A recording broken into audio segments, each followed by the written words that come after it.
shit like shit. Literally, it's no pressure. I'm your host, Bangem Bugg, and we got a special guest. Go ahead and introduce yourself. Hey, what's going on? This your girl Dee Mac, CEO and founder of Dude's Kitchen, CEO and founder of Boss Up Ent. Okay, I guess let's get into the food since it's Yeah, I'm starving, man. I'm sorry. right here, right in center. Okay, so I guess tell us what you got for us to snack on today. Okay, so if anybody knows me around, everybody know my signature dish is my dip, my La Bumba Latina dip. Shout out to my sister Liz. We made it. So you know. It's I do beef, turkey, chicken, and Beyond Meat. So this is a turkey version. It's some chips if you like some chips. Yeah, we'll try this out. Yeah. So when you at an event, like, what would this cost somebody? Like, is this like the same serving size? Yeah, it's a $7 bowl. $7 bowl. It comes with the bowl as well as the chips. And matter of fact, so how did you get started, like doing events at the exclusive? Well, actually, I met Jazz. You know what I'm saying, through one badass drummer. Shout out Cricket. Rest in peace, Black Rob. That's how we all kind of met. He was doing a memorial birthday party for Black Rob on his before his birthday. And that's how I ended up meeting her. And I just, she's a nice lady, and I just started supporting. She started supporting me. Real always recognize real, so you're going to, Yeah, Jazz, she real. She supported everybody. She was like, it fucking up her sleeve and shit. Like, but she still supported everybody. Definitely do. Okay, we gonna try this out. I ain't even gonna hold it. Is this like the best dish y'all got? Nah, it ain't the best dish, but it's an easier dip. Like football season, when wifey ain't really cooked just yet, you can get that, sit down with the chips and watch your game until she, decide. Yeah, like Blah, blah, blah. I'm gonna finish this. Yeah, well, thank you very much, Dude's Kitchen. Y'all check it out. He done approved it for me. I'm gonna turn mine up, Okay, so I don't know if you seen my interviews, but Jazz, she be kind of warning people for coming on here. And, I had got into it with, what's her name, motherfucking Jazz? We got into it. And basically it was like she was talking shit. Well, she was taking shots at me, so I took shots back. And she ended up crying, like outside, which I didn't even know. But I tried to call and apologize, but she didn't even answer. So I guess she feel like I'm an enemy or something. But I guess we're gonna start it out. So where are you originally from? I'm from Fort Myers, Florida. Shout out to Factor 239 in the building, baby. Okay, so how did you end up in Georgia? Well, long story actually. I moved here in 2016 after my son was shot in a drive-by shooting on Good Friday, March 25th. It was 10:25 in the morning, so it wasn't it was right across the street from my house, so it wasn't like one place, one time type of situation. He was like targeted, like they. No, it was the gentleman. Unfortunately, the gentleman he was with was targeted, and the people were screaming out, "We ain't sparing." So you know how that go. But thank you, Jesus, my baby. Survived. Unfortunately, the young man didn't make it. Rest in peace, Nate. Gone but never forgotten. So after that, it was time to go. So I packed my babies up. My oldest daughter, she was graduating. So my son and my youngest went with my brother here, and me and my oldest stayed in Fort Myers so she could finish graduating from high school. And then we moved here. She went to Bethune-Cookman, where she graduated from there in 2020. He survived. He ended up graduating from Jesus, that's odd.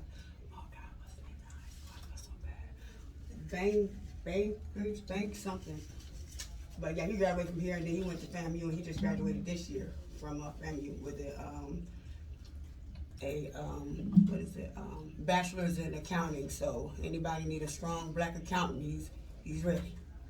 Okay, so how many kids you got? I got 3 and 4.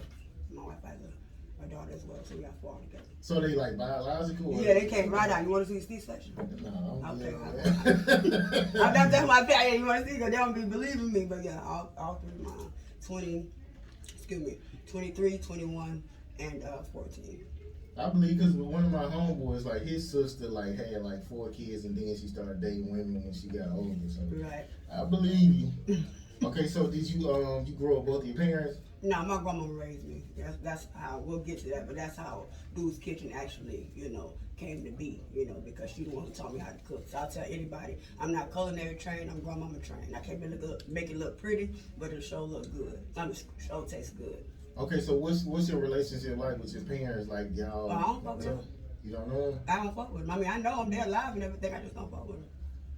Oh, so did they do something like harsh to you? Or? No, they left a nigga when I was 6 weeks. That's harsh enough. Shit. Yeah. My grandma raised me like what you see is what she did. Like they Bobby Boucher daddy and what is it, Browns, the boy daddy off of there. Yeah, that would be equivalent of my parents. Yeah, they ready to get the big payday, but they wasn't there to help me with my straight knee or my stomach boo-boos and none of that stuff, So yeah, my grandma get all the credit for anything. Okay, so do you think it's weird, like, when people, like, because some adopted parents, not adopted, but people who give away their kids, they'll be like, I gave you away as a child, ain't there enough hint that I want to deal with you? So, what do you think about people who just so anxious to meet their biological parents? I watch, like, little shows like that, and I see it, and I be like, dang. I be having empathy for those people, but in my own situation, I don't really be having that much empathy. You feel what I'm saying? Because, I know them and I know, where they are. I just don't finagle with them. Like, you don't get this part of me when you weren't there for the part that needed you the most. That's just how I look at it. God bless people who do that, but I just, I respect them as adults, but as far as like, hands-on relationship, nah, I ain't really on that. And you like a strong person. You like, I fuck with who fuck with me. So Definitely. You gotta be like that in life. Definitely. Boy out there, the little sanity you got, they'll take it right from you. Okay, so what would you say the most traumatic experience you had as a child? I think the most traumatic experience for me as a child, I think would be when my grandfather passed away. I was like 12, going on 13.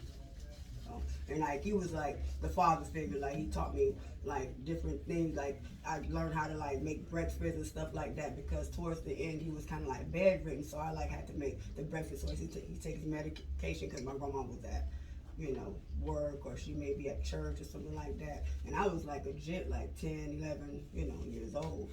But like when he was good, you know what I'm saying, he owned a dry cleaner, so like he was like, everybody knew JD, he's Stacey Adams type of guy. So when he passed, it was like, dang, it took a lot out of me. So that's where your entrepreneurial spirit come from? Yeah, my granddad was a hustler. Yeah. Yes, sir. Yeah, he was definitely a hustler. Okay, so who would you say the most toxic person you've had in your life so far? And what made them toxic? I would have to say, I would have to say at any time, or just like whatever time I was, or right now recently. What you mean exactly? Any one of them, like that. Okay. Well, I'll go with recently, cause we ain't trying to hear about the past. I'll talk about it right now today. What was toxic for me is getting into a business relationship with someone who wasn't as business minded as me. And it cost me like financially as well as emotionally, you feel what I'm saying? Because besides the business, dealing with my people, well, I thought it was my people, so it kind of like, bothered me a little bit, but you gotta boss up and keep it moving. So that was toxic. So y'all don't talk at all now? Nah. God bless them, but I just can't finagle with them. Okay. So what would you say the most, what's something you're ashamed of, and what's something you're most proud of? I'm ashamed, let me see. I guess it would be, I'm ashamed that for whatever reason I wasn't, like my parents had 2 kids. You feel what I'm saying? I'm the oldest out of all my siblings. So it's like they gave my ass away, but then they didn't keep my brother, but my mother kept my brother. So I was like, dang, he the one that should have got, the boot, because it was two, but so. And then I'm proud of my kids, and I'm proud of my military service. That's what I'm proud of. Okay, matter of fact, okay, so what was it like in the military? Like, did you love it, or you was like, I can't wait to get out? Oh no, I'm medically retired. I was a lifer, but I ended up getting hurt. So, and then my son lost his father in Iraq. So I could have reclassed, which means change your job. But anywhere you go, Iraq was the end result. You was gonna be deployed, and I didn't want to leave I didn't want to leave them orphans, if you will. Okay, so like in the military, like what would you say like the best thing about it and the worst thing about it? The best thing about it is the travel, knowing without a shadow of a doubt, if you sleep, if you woke, if you don't go to work for 45 days, guess what? You still gonna get your check, the 1st and the 15th, no matter what you do. So the transition from, working, but no matter what, based on my rank, my check was always going to be the same, was kind of like a comfort. So coming into civilian world on a 9 to 5, like you damn near got to kill yourself to try to make a living. I was like, nah, tripping. I thought most of the people in the military, like you can qualify for food stamps, they don't pay you. I mean, well, when you got children, if you a single soldier, 9 times out of 10, they're not going to give you that, because of the simple fact you're living on post, so they're providing you somewhere to stay, and they give you a car so you can go to the mess hall and eat 3 square meals a day. So now, as a soldier with kids, yeah, I got food stamps, sure did. As an E4, that was lower rank, but once I got to E5 or E6, they started looking at your check a little differently, and I was even living on post at the time, so but it's still better than. So let's say when I had my kids, you know what I'm saying, 6 weeks I was out. That's 6 weeks on a civilian job, unless you have that, what is it, FMLA or something like that. You don't get a check. So that's 6 weeks. How you gonna feed your jits? So at least during that time, we was getting paid. So it's ups and and downs as within the job. Okay, so like with your kids, like do they get a card to eat too, or is just for the soldier? Oh no, those are single soldiers I'm referring to, as far as living on post. Like as far as me and my kids, when we had a house on base, no, I was responsible for the food, but they would give us what was called like a BAH, a basic allowance for housing. They would give us that, maybe $500 or $600, and that was to offset like the food or something like that. Okay. So would you recommend your kids to go to the military? Hell no, I wouldn't recommend. That's why, don't, to say you got kids. You got kids. I got like a step kind of stuff. Okay, well, it's like, don't be like me, be better than me. Yeah. So it's that, like, I wanted to go because my grandma couldn't afford to send me to college. You feel what I'm saying? So I'm a 70s baby, so it was be all you can be. Join Army, that was commercial back then. So, you see the people in the mud, you see them jumping out the helicopters, and they flashed that $25,000 for college. I'm like, oh, all right, well, I can do that, go help my grandma a little bit, get out of Florida, and better myself. And then I ended up liking it, but, once my son lost his dad, and I was supposed to go October 26th of 2003. He was killed October 6th, so it was like, yeah, so I had a decision to make, so I made it. Okay, so I guess kind of tell me the whole rundown on Dude's Kitchen, like why you started and when you started. Okay, well, I started Dude's Kitchen September 2018. I was living in East Point, Georgia, over there in College Park, in an apartment complex, and I was literally barbecuing in my backyard. And it was a neighbor maybe 2 doors down. He was like, hey, you sell that? I was like, not here, I don't, but in Florida, before that happened, I was, in the process of starting to, pick up a little business and catering like that. But after that happened, it's pretty much, you got to start fresh. Hence why I'm, giving out little samples and stuff to, get my taste out there.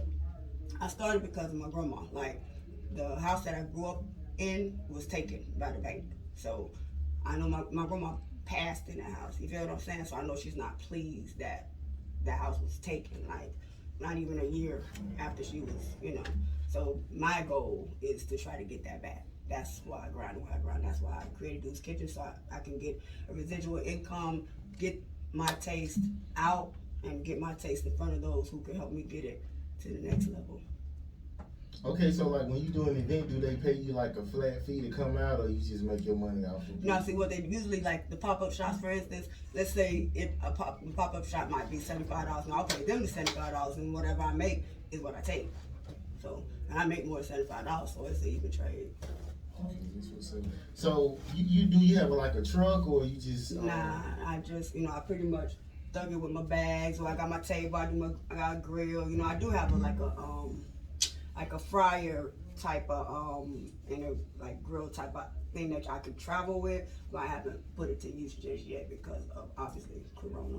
So will you eventually get one, or that's not what you? A truck? Oh yeah. That's how you make more money. Then I'm trying to get to the games. I'm trying to get out there, but you got to crawl for you walk, especially around here. Okay, so I guess the boss up management, like how did you get into that? Okay, so back to the toxic part. So I talk a lot about cooking, and in the equation, I used to I still have it technically, but I'm just not using the brand at this time. My original company was Boss Moves. Better off it's still better off self-sufficient, but it's just boss up. I was making moves last year and bossing up this year. So originally, the individual asked me to manage them. Let's go into business together. At the time, I'm like, okay, cool. You can, do the music part. I'll do the food, because when you're in a studio or you're anywhere, you're hungry, right? It'd be easier to have somebody right in-house with that type of stuff, with the wings or the burgers or the dip or whatever the case may be. One-stop shop. That was the vision. You feel me? As far as the management, getting shows and just trying to get their music out there. But when it came time for the collaboration of a show together, the financial as well as the actual business support that a partner should give was not there. You understand? As far as like what? What you mean, like okay? For instance, I had an event where an artist came, a big name artist came, and the budget ended up being $4,000. $3,000 if you take out the decorations, because that wasn't really pertinent. So if you're partners, right? 50-50, that's 15 and 15, right? Nah, I paid it all of that less, with the exception of $525. So after that, it was like the business is not gonna work. He expected something off of it too, even though he ain't paid nothing. Right. Yeah. And the most important thing is didn't want to compensate for the funds that were owed. So to alleviate anything, I just, broke my ties and rebuilt my brand new. Boss up. Yeah. So ain't no sense of crying about it, boss up. Yeah. So yeah. Okay, so what would you say the worst artist and the worst promoter you had to deal with? I won't say there's no worst artist. We had a difference of opinion and we went our separate ways. God bless them. I wish them nothing but the best. I've only dealt with a couple of promoters here, really. Shout out Street Nitty. You feel what I'm saying? Shout out. And boy, he really showed love to me and my artists since we met. He been really being supportive and sharing. And some promoters, they don't share. I ain't even a promoter, first of all. But I like to party. I like to have a good time. I like to have a good vibe, and yeah. So that's the only. Hollywood Boo Man. He another good guy that I've met. Yeah, those are the only two promoters that come to mind. I don't know if Jazz is a promoter per se. I think she's just a all around kind of, know everybody, be in the scene a little bit. But shout out to you too, Jazz, if you are a promoter. Yeah, she pretty much is. I mean, she get people out to her show, so right, I consider that a promoter. Okay, so when somebody asked you for a discount, did you feel like that's like disrespect to you? Nah, I'm military and I go to the store quick. Y'all do military discount. So, either I do or I don't, If they ain't buying, like, let's say you getting 50 of these.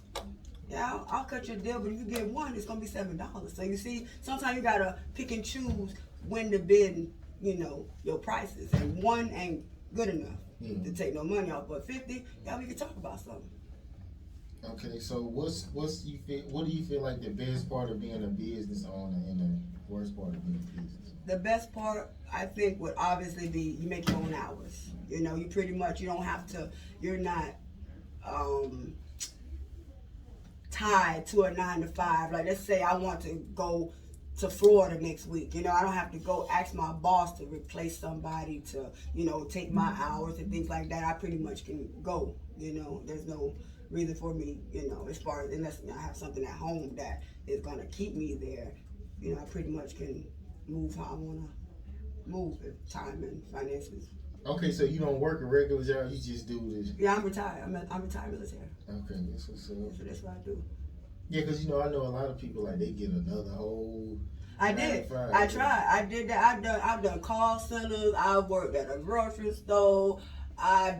Pharmacy tech. Yeah, but at the end of the day, I'm a disabled veteran. So like when I get sick, the days that gets me those write-ups and one more absence and you're gonna be. So it's like, oh, you're a good worker, but once your disability start affecting, we can't use you no more. So I told my wife this last job that I have is going to be my last job. So I've worked since I've been out of the military, but I just stopped working in 2019, like totally just doing this right here, focusing on Dude's Kitchen. And 2020 started the Boss Moves movement. Okay, so jobs, they don't have no kind of, because I know, like, when you was in school, like, I forgot what's that blood disease that TLC had? That, oh, you talk about sickle cell? Yeah, like, I know when kids had that, it's kind of like, it really don't count. So, when you're on a job, like, it still count as you, like... Yeah, like, okay, yeah, like, because, that's how they hit you with the 90-day thing, right? Yeah. Okay, so let's say, for instance, in those 90 days, I missed 2 of those 3 days. You feel what I'm saying? They may not offer me the permanent whatever. They may penalize me for those 2 days that, like, it's, they have an attendance policy. And although, yes, the, Americans with Disability Act, it's always a thin line. We ain't fire her because she's dead. We fire her because she couldn't adhere to the attendance policy. So it's like a catch-22. Even with the doctor's notes and all of that stuff, at the end of the day, they need you there. Yeah. Okay, so you got any regrets so far? In the business thing, yeah. I should have started by myself from the get-go. But, again, like, my focus was Dude's Kitchen, and I ended up in this whole other area. So all I can say, if anybody is out there trying to do something, don't knock it till you try it, because you don't know what you're capable of until you do it. Okay, I'm gonna kind of go left a little bit. Okay, so if you like with your kids, that was your warning. Already. It ain't that bad. Okay, so if your kids was like in middle school and they ended up like pregnant or whatever, like you said in middle school? Yeah, middle school. Oh, that wasn't gonna happen. So both before boys, because boys bring babies. I'm saying it happens though. Yeah, I know it do. So if that happened though, like what would you do in that situation? Like, I mean, what could I do? I would have to support them. It wouldn't be one of those things where get out, you have my time. I mean, like. And what if it was like by like an older person? Oh, I'm going to jail. I'm going put money in my canteen because I'm going in straight up. Okay, I was listening to this show and they was like, if somebody older get your child pregnant, you like a failure as a parent. Do you think that way or? No, I don't think that way. I think that if an older predator, that's what they are, it's a fucking child molester. So that would be once the child even as you, when you left your parents' house, you turned to a whole different. You was a little bit more relaxed, and of course you probably said words you weren't supposed to and did a few things you weren't supposed to. It wasn't any reflection on them, perhaps, but I mean, when you get around other influences, you want to be cool, you don't want them to think that you soft or whatever the case may be, so you may do things that under normal circumstances in front of your parent you would not do, but in front of your boys you don't want them to think. So it's like a catch-22. You want them to make decisions, but at the end of the day, everybody's human. Everybody is entitled to make a mistake, even a kid. So. Okay, so what would you say your biggest loss and your biggest win? Well, my biggest loss would have had to be my grandma. You know, that was like a blow. Like anything just to have another conversation with her, just hear her voice or anything like that in real life. You know what I'm saying? Did it change you as a person? Like yeah. Because you know, a lot of people got a lot of free passes from me. You know, I was good old Dee Dee. Call me for anything, I'd do anything for you. But that was off the strength of her. But now that she's gone, that part of me left with her. So now you have to get whatever you was getting off the strength of you. And they ain't working. It ain't working for them. So now I done changed and I'm this and I'm that. But at the end of the day, we all were raised by the same person. We all got the same standards. We all got the same values. Some of us listened and some of us didn't. So it's kind of like, you know, when that happened, like you had less for other people, but more for your immediate family. Like instead of just giving to them, you got more to give to your kids and you know who you Right. Okay, so has anybody ever got cut off because you felt they was jealous? No, they usually cut themselves off. You know, my granny used to have a saying, you probably heard it too, a hit dog will holler every time. So you're gonna show it. I don't have to say anything, I have to cut you off, because the person who was talking to you, calling you all the time, texting and all that stuff, as you elevate, if they sincerely happy, all of that stuff is gonna continue. The phone calls, the texting and all of that stuff, and when it ceases a little bit, or you know, they change lanes and start leaving you out of certain things that you may have been included in the past, you just, no hard feelings, you just move around accordingly, you know? You can't never let them see sweat. Okay, so you got a lot of tattoos, so which one means the most to you? Like, got the most meaning? Oh man, you already know it's my grandma. Oh man, that's her fist, that's her signature. I got that done before she passed. Angel wings, you know what I'm talking about? The serenity prayer. Not because I'm an alcoholic, but you know, sometimes you got to say, God grant me the serenity to accept the things I cannot change. You can't change people. My wife just told me that today. All the thing you can do is change how you react to it. That's the only thing you can do in this situation. So yeah, this is my pride and joy on right now. Okay, you still an alcoholic now? I was never one. That's what I'm saying. I didn't do this because of, I know that I didn't know at the time, but that's like the AA thing. I didn't know that at the time. I just liked the saying. My grandma had this, like, you know how you buy the little dollar things at the store and it said, so my grandma had this and the Lord's Prayer. And so, yeah, I just got it because I like the scripture, not because I'm, Lord have mercy, I want another drink. It wasn't nothing like that. It was, for other reasons, to keep my mouth closed when I shouldn't say things I have no business saying. So, yeah. Okay, what do you feel like the most awkward conversation you had to have like with your grandparents? Well, I guess my grandma, let's tell her that I like girls. It was after I had my last baby. But she was cool. She said, people gonna love who they love. Let them people live. So when she said that, it reminded me what everybody else thought. Her opinion was the most important one. Okay, so has anybody ever like asked for a refund? They bucked over the refund and you knew like they shouldn't get one back? Mm-hmm. Oh, that's what's up.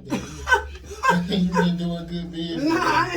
Honestly, I ain't never had nobody. I had somebody send me, get my food, and the next day they sent me a tip. I guess maybe they didn't eat it at the time, but he sent me a $5 tip. Shout out that boy Mad Scientist. That's who it was who did that. He's like a photographer guy, man. I need it back. Okay, ain't nobody slick ever did, man. That's good, man. Mm-hmm. Okay, so this some stuff that was on the internet.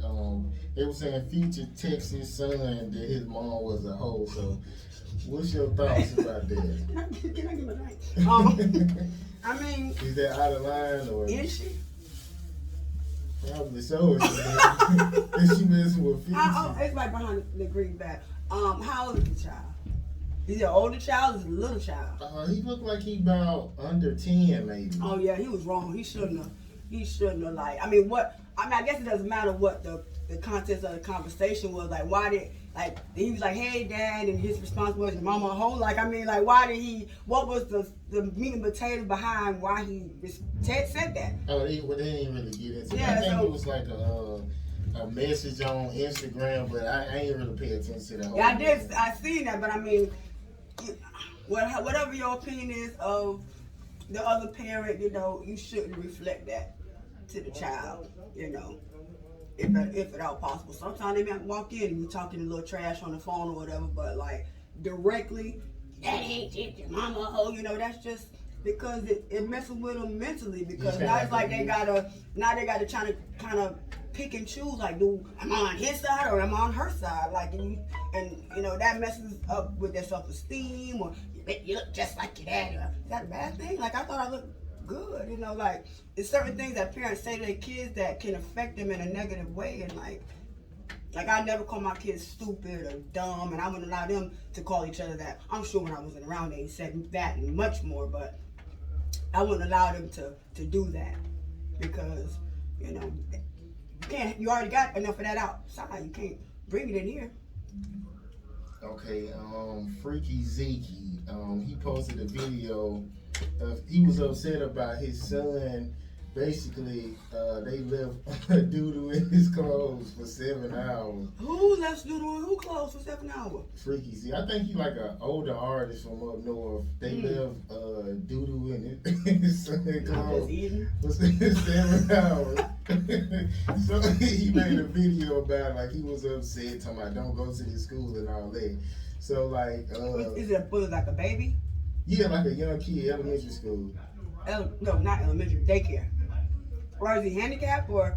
He was, from what he was saying, like he was like an older kid, like an elementary school kid. So I mean, was it like a special needs type of situation, or? I ain't get on the details. I'm just trying to figure out, like. Because matter of fact, when he was explaining it, I don't think he said the age and all that kind of stuff. Okay, I mean, because obviously if it's like 2 or 3 years old, because they can get, but like if it's an older child, like, why you let him call me? Why you let him call his mama, grandma, sister, auntie, somebody? Like, somebody should have been called. Like, yeah, I'm going up that bed and I'm showing my, and if it's a celebrity, oh, you better take paparazzi with you and go in there and blast out air loud. What, would you want to have that in your, stuck on your ass for 7 hours? It sounds like that's a lawsuit, though. Yeah, definitely. Definitely. Okay, so who would you say the dumbest and the laziest female you ever dated? And what made them dumb and lazy? I ain't gonna say them names. It was this one girl from up north. Or was it up north, or was it west or whatever? She just want everything. She wanted everything, but she didn't want to do nothing. You know what I'm saying? So I couldn't finagle with her. Was she like extremely pretty or something? Or yeah, she was pretty. She was a pretty girl, tall, pretty. But we didn't mesh, well. And because she thought she was all of that, she figured anything she would do or say, I would just come. And once I did it, she's like, oh, dang. And it was, once I'm done, I'm an Aries. So once I'm finished, I'm finished. God bless you, but I can't finagle with you. Okay, what's your thoughts on this? I've watched a little bit of Kevin Samuels, and he say like basically women need a man because he provide, like, and then you can meet a woman who basically who prefer women, but the woman she got is not a hustler. You get what I'm saying? It might be somebody who might be bringing them down, but they be still feeling like that's who they supposed to be with and want to marry. I done been there trying to do that, but you can't bring that out of people. They gotta want it. They have to want more. You gotta want more. And if they become stagnant and complacent, then you just gotta leave them where they at in their complacency. You gotta keep moving, because if not, you're gonna become complacent and you're gonna miss money and hold your dreams back when you could have been doing something else. So But that's why I got my wife here, and that's why I'm. 2017 we married. 2018 I got dudes kids. 2020 here come Boss Move. 2021 here come Boss Up, and yeah. So and she started her own business as well. So I met someone who matched my hustle. So. Okay, so would you feel like this probably like one of your most productive relationships you had? Definitely, male or female. Definitely. Okay, so okay. What would you say your worst heartbreak was in The same raggedy bitch that we talking about. The question ain't finished. Was the question finished? My bad. No, I was gonna add another question. Okay, well go ahead, my bad. No, go ahead. I just asked you. Yeah, because like it was just one of those things where you keep on trying, they string you along, if you will, because they know that you'll help and do whatever you can because you love them. But once you stop that, then they try to throw salt in your other relationships, like make up lies and stuff like that. So yeah, you just have to cut people like that completely off. A couple of them, I'm still cordial with, hey, how you doing, like that. But yeah. What's crazy? I remember my dating she had a lot of kids. And then when we broke up, she tried to make people who I was already cool with stop fucking with me. Right. That's what she did. That was so crazy. But then some of them listened. But then it came back to bite in the butt because they realized she was lying. Then they had to come back. Oh, Dee, we saw no, keep that saying here. I'm straight. I told you what the lit read. You believe? Oh, so I'm good on you. And that's how that was. Yeah, because they realized she was the person who they shouldn't be fucking with. Those teas. So, so it worked out in the end. Definitely. But I don't talk bad about people, especially. You said I ain't said a name yet. You feel what I'm saying? I keep Yeah. it. Like I said, a hit dog gonna holler every time. They gonna know who it is and what it is if they see what the lit read. Yeah, because you don't want to take food out of somebody's mouth by down talking them, and they might miss out on some money because you just say it's something crazy. Right. So I never do that. Right. Okay, see, that's about it, man. I guess we going. Okay, so how many artists do you manage, and like if an artist want to get managed by you, like what do they need to do? Well, I got two, just the artist and Chris Law. Both artists here in Atlanta. Chris Law is rap as well as he's also an actor. I'm not his manager for that. He's pretty much independent on that. Just an artist. Oh, let me go back to Chris Law while I'm on my mind. He's done. He's currently doing P Valley, and he's also on Atlanta seasons 3 and 4. Check him out. Just an artist. She has a song out called "In Good Time." She's R&B as well as rap artist, and yeah, she'll be dropping a single "Cute" here within the next few weeks, I believe. So yeah, look out for that. Okay, one more question I gotta ask you. Okay, I don't know if you was at the exclusive, right? But it was an artist there with a strap on. What do you think about? Oh my God! Do you know? Do you remember when I won? Did you see Jazz video when I won and I did my little dance and I walked by? I didn't realize the girl had the thing on until I was on my phone. Hey, shout out DJ Exotic. I was on the phone with my homeboy, right? And I was trying to say, look, I said I won. I tell him that I won. I said, go watch the video. I said, I'm acting stupid. He was like, D. I said, huh? He said, girl got a dick on. I said, what? I said, oh. So I had to go look, because I didn't look. I said, sure do. I ain't know. I ain't see it. I mean, God bless him. Hey, you never know you need to, whatever. I couldn't, because, I'm skinny, but, God bless. But it's Ab D. Shout out to Ab D. But I mean, I guess she's an artist, so I guess maybe that's like her. Like, what is it like? Maybe it's like maybe not like a prop per se, but like some girls carry their own microphone. Like I know she had on her like little maybe boxer shorts or like shorter shorts to make sure that the thing was contained. But I didn't notice it, but I wasn't looking like that neither. So yeah. Matter of fact, I interviewed her before. Yeah, she had the what's about on her. She had an old man. She ain't wear it then, like it's something new, but I guess like stuff like that is like an artist uniform, just like right. and shit. Like that's just what they do. Right. Okay, so I guess we're gonna go out into one of your artist songs. We're gonna go out to Funds Up. Okay.